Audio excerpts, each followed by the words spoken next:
Really enjoy the episodes I watched yesterday night. The question is to both of you. Why do creative people keep coming back to the character of Sherlock Holmes?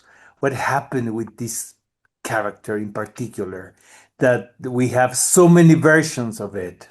Because it's so good, Oscar. I Because That it's a story worth telling. also it's intelligent. I think there's been an overestimation uh, that people need, want, whatever, simplified, processed storytelling now, where plot needs to be repeated and repeated again because people won't get it because they're on their phones, whatnot. But what we're seeing with Guy's version, which is in keeping with all Sherlock Holmes, but different in its style and delivery, is it's intelligent, it's fast. The audience are pulled along with that momentum, but it's not clinical, it's not dry. It's full of wit and humor and drama and action and amazing performances. Uh, and the audience are there for every second of it. They're going along, they're making the same discoveries as Sherlock or Moriarty, and that's what people want, to be challenged by their TV and not spoon-fed. I agree definitely with you. I remember when I read the novel, the Conan Doyle novel, long, long time ago. I was so excited because of the intelligence stuff. You know what I mean? The element of intelligence, because Precisely. keeps like not like the reader keeps getting emotional because of it. You know what I mean? The element of intelligence Yeah. Yeah, that I think we take for granted right now. You know what I mean? I don't want to criticize no society, but but it's very important. But also, sorry if I'm going on too long, but also, like, you see a lot of TV shows now that have dispensed with locations, with extras, with costume detailing, and that fine attention to detail that you could find in the 2000s, 90s, and 80s, and so on. But this, we were out in location, we were in Seville, we had extras, and they really invested in the world that we were in, not just tight closed, cheap close-ups, all shot in studio as fast as possible. They invested in the world, and it shows through the screen and through the story. It Agreed. shows. Yes, Sim, please. I agreed.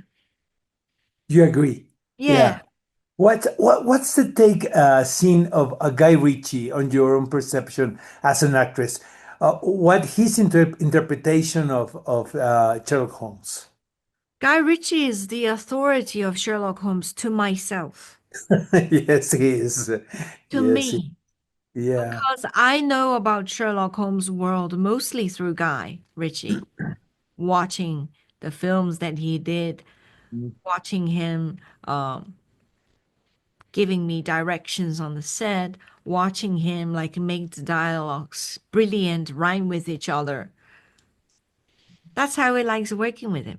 When you get offered a role like this, do you go to the classic, to the novel, or do you stick with the script of the show?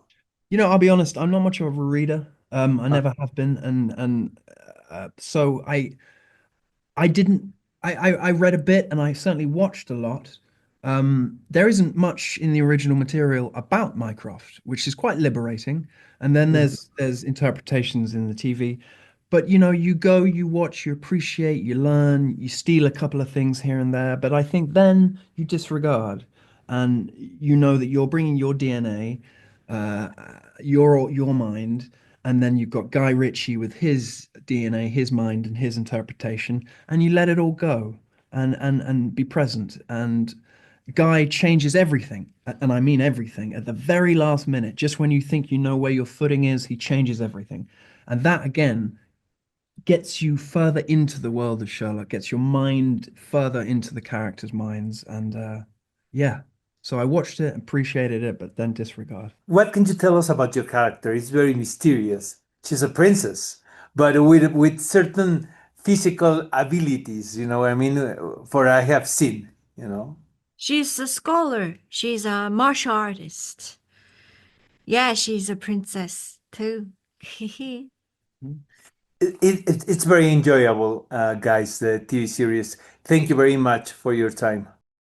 Heraldo Podcast, un lugar para tus oídos.